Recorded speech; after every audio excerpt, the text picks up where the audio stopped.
И 40 години по смртта на Ацо Шопов, поетот се уште живее.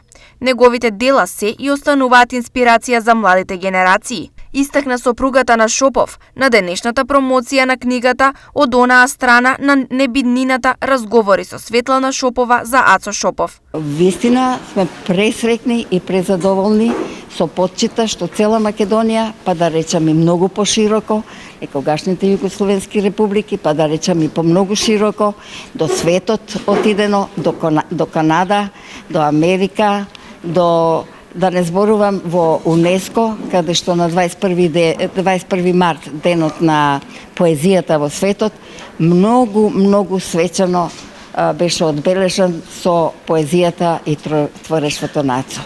Колку тој се давал за својот народ, толку народот и Македонија му враќа. За книгата детали открива и авторот. Многу факти од животот на Ацо Шопов, факти поврзани со неговото творештво, меѓутоа и факти од втората половина на 20 век, тој ги имаше оставено во тишина, ги закопа во тишината со надеж дека таа ќе ги рече. И покрај неговата верба во тишината, таа не ги рече или можеби ние не ги слушнавме.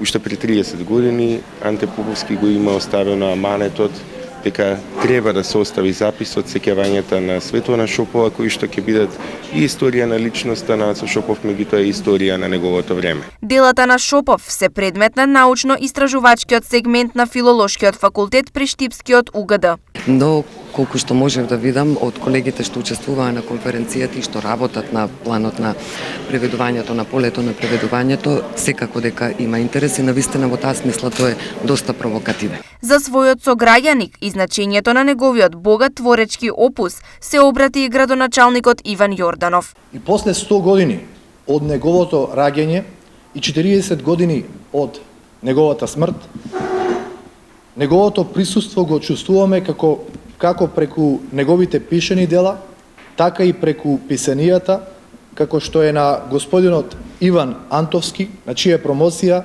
сме денес овде.